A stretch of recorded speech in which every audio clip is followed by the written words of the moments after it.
आज की कहानी है मकर जाल। आज मानवी की आंख जरा देर से खुली, लेकिन जब वह सोकर उठी तब उसने एक अजीब सी बेचैनी महसूस की। अपनी बिगड़ी हालत देखकर वह समझ गई कि जरूर उसका गर्भपात हुआ है।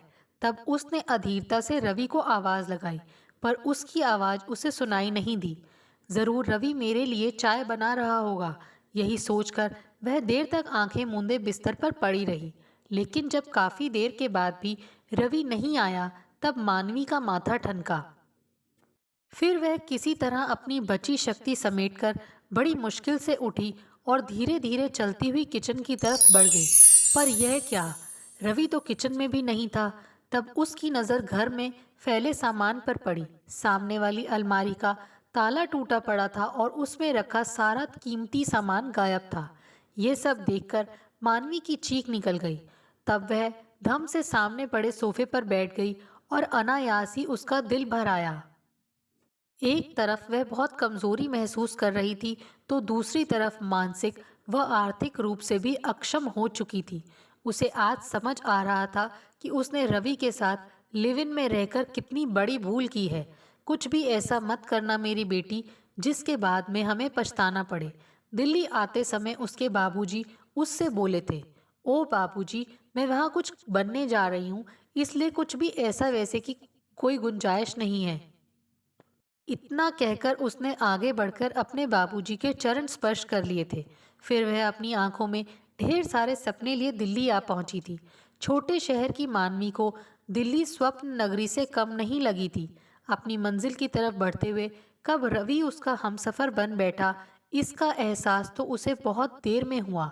तभी अचानक मानवी को याद आने लगा कि रात को रवि ने जो ड्रिंक उसे ऑफर किया था, जरूर उसमें उसने कुछ मिलाया होगा। तभी तो उस ड्रिंक को पीते ही उसे बेहोशी छाने लगी और शायद इसी वजह से उसका यह गर्भपात हुआ। अब तो जैसे उसकी सोचने समझने की शक्ति चुक गई थी। अभी कल ही तो रवि ने उससे मंदिर में शादी की थी। वैसे यह बात नहीं थी कि मानवी ने यह निर्णय जल्दबाजी में लिया था, बल्कि लगातार 2 साल लिव इन में रहने के बाद ही उसने यह निर्णय लिया था। फिर अचानक मानवी को सारी बीती बातें रवि की सोची समझी चाल का हिस्सा लगने लगी थी। 2 महीने का गर्भ है मुझे, अब तो शादी कर लो मुझसे। मानवी जब रवि से बोली तो वह खुश होने के बजाय उल्टा उस पर ही बरस पड़ा था। पता नहीं तुम आजकल की लड़कियों को क्या होता जा रहा है। सरकार गर्भ निरोध के नित नए तरीकों पर लाखों रुपए बर्बाद कर रही है, पर तुम लोगों के कानों पर जू तक नहीं रेंगती। मैं तो मस्त मौला हूँ, पर तुम तो ध्यान रख सकती थी। रवि अचानक आक्रामक हो उठा था। ये सब सुनकर मानवी का मुंह उतर गया था। फिर वह रुआसी सी अपने कमरे की तरफ बढ़ गई थी। थोड़ी देर रो लेने के बाद जब उसका जी हल्का हुआ, तब उसने रवि को अपने सामने खड़ा पाया। उसके हाथ में एक ट्रे थी, जिसमें कॉफी के 2 मग और मानवी के मनपसंद वेज सैंडविच थे। लो जाने मन, गुस्सा थूको और नाश्ता कर लो। ऐसी स्थिति में तो तुम्हें बिल्कुल भूखा नहीं रहना चाहिए, और फिर हमारा नन्हा शैतान भी तो भूखा होगा। इतना कहकर रवि ने अपने हाथों में पकड़ी ट्रे मानवी के सामने रख दी थी। वैसे तुम जानते सब कुछ हो, पर अनजान बनने का नाटक करते हो। शायद इसी वजह से मैं तुम्हें अपना दिल दे बैठी। इतना कहकर मानवी ने रवि को खींचकर अपने पास बैठा लिया और फिर वे दोनों नाश्ता करने लगे। मानवी, ऐसा करते हैं कि आज दोपहर में मूवी देखते हैं और फिर लंच भी बाहर ही कर लेंगे। रवि खाली ट्रे उठाते हुए बोला। पर हाँ, आज का सारा खर्च तुम्हें ही करना होगा, क्योंकि मेरी हालत ज़रा टाइट है। वह तो ठीक है जनाब, पर आज तुम्हारा आशिकी भरा व्यवहार देखकर मुझे तुम पर बहुत प्यार आ रहा है। यह कहते कहते वह रवि से लिपट गई थी। मैं एक बात सोच रहा था कि अगर अब जिम्मेदारी आ रही है, तो उससे निपटने के लिए प्लानिंग भी करनी पड़ेगी।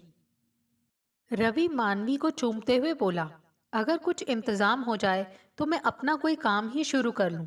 मुझे तो इस बंदी बंधाई कमाई वाली प्राइवेट नौकरी में आगे बढ़ने के कोई आसार नजर नहीं आ रहे हैं। और फिर क्या, शादी के बाद भी हर छोटे छोटे खर्च के लिए मैं तुम पर ही निर्भर रहूंगा। अच्छा जानू, एक बात तो बताओ जरा, कि अगर किसी और की मदद लेने की जगह मैं ही तुम्हें फाइनेंस कर दूं तो? वाह, इससे बढ़िया बात तो कोई हो ही नहीं सकती। यह तो वही कहावत हुई, बगल में छोरा और शहर में ढिंडोरा। मुझसे ज्यादा तो तुम आर्थिक रूप से सबल हो, इसका तो मुझे तनिक भी एहसास नहीं था। यह कहते कहते रवि की आंखों में अचानक ही चमक नजर आने लगी थी। फिर उसने अचानक ही मानवी को अपनी ओर खींच लिया था और प्यार भरे स्वर में उससे बोला था, मैं तो सोच रहा था कि तुम शायद अपने किसी परिचित या सहकर्मी से मदद लोगी, पर तुम्हारे पास तो गड़ा हुआ धन है। मेरी छिपी रुस्तम, जनाब जरा अपनी सोच को ब्रेक लगाइए और ध्यान से मेरी बात सुनिए। मानवी हंसते हुए बोली, मेरे पास कोई गड़ा हुआ धन नहीं, बल्कि खून पसीने से कमाए हुए पैसों की बचत है, जिसकी मैंने एक एफडी करवाई हुई है। अब तक मैंने इस बारे में तुम्हें नहीं बताया था, पर अब जब हम दोनों एक होने जा रहे हैं तो भला यह दुराव छिपाव क्यों? ओ मेरी प्यारी मानवी, इतना कहकर रवि ने एक प्यारा सा चुंबन मानवी के गाल पर अंकित कर दिया था। फिर वे दोनों अपने प्यार की खुमारी में डूबे पिक्चर हॉल की तरफ बढ़ गए थे। पहले उन्होंने मस्त मूवी का मजा लिया और फिर एक बढ़िया रेस्टोरेंट में लजीज खाना खाया। जब रात को दोनों सोने के लिए बिस्तर पर लेटे, तब फिर से रवि ने सुबह वाली बात का जिक्र छेड़ दिया। मैं क्या कह रहा था मानवी? रवि जरूरत से ज्यादा अपने स्वभाव को नम्र करते हुए बोला, कल सोमवार है, तो तुम ऑफिस जाने से पहले बैंक से पैसे निकालकर मुझे दे देना। पैसे हाथ में होंगे तो आगे की प्लानिंग आसान हो जाएगी। फिर रवि मानवी के बालों में अपना हाथ फेरने लगा था। वह तो ठीक है जानू, मानवी रवि को गलबहियां डालती हुई बोली, पर पहले हमारी शादी होगी, तभी तुम्हें पैसे मिलेंगे। क्योंकि मैंने यह पैसे अपने फ्यूचर पार्टनर के लिए ही तो बचा कर रखे थे। ओ, तो तुम्हें मुझ पर भी विश्वास नहीं है? रवि खुद को मानवी की पकड़ से छुड़ाते हुए बोला, क्या मैं तुम्हें ऐसा लगता हूँ जो तुम्हें धोखा देकर भाग जाऊंगा? सच बहुत प्यारे लगते हो तुम, जब जब गुस्से में होते हो। मानवी फिर से रवि से लिपटते हुए बोली, मेरे जाने जिगर, अब जब तुम्हें अपना तन मन ही सौंप दिया तो भला शक की कैसी गुंजाइश? मैं तो यह सोच रही थी कि अब जब शादी करनी ही है तो फिर देरी कैसी? इधर हमारी शादी हुई तो उधर मैं अपनी सारी जमा पूंजी तुम्हें सौंप दूंगी। मानवी रवि के आगोश में समाते हुए बोली। इतना कहकर मानवी तो सो गई, पर रवि बेचैनी से लगातार करवटें बदलता रहा था। जल्दी से तैयार हो जाओ, हम लोग अभी मंदिर जाकर शादी करेंगे। इतना कहकर रवि ने एक पैकेट उसे थमा दिया, जिसमें एक प्यारी सी लाल साड़ी, लाल चूड़ियां और एक प्यारा सा महकता गजरा था। पर रवि, इतनी भी क्या जल्दी है, थोड़ा समय दो मुझे। मानवी चाय बनाते हुए बोली, तुम लड़कियां ना वाकई में कमाल हो। पहले तो जल्दी जल्दी की रट लगाती हो, और फिर अगर तुम्हारी बात मान लो तो उसमें भी तुम्हें प्रॉब्लम होती है। इतना कहकर रवि गुस्से में पैर पटकता हुआ बाहर चला गया। वैसे मानवी को ये सब इतनी जल्दी होते देख अटपटा तो अवश्य लग रहा था, पर अब शक की कोई गुंजाइश नहीं थी। इसलिए वह सब कुछ भुलाकर खुशी खुशी तैयार होने लगी थी। बीच बीच में उसे अपने घर वालों की याद भी आ रही थी, पर फिर उसने सोच लिया था कि वह शादी होते ही रवि को लेकर अपने घर जाएगी।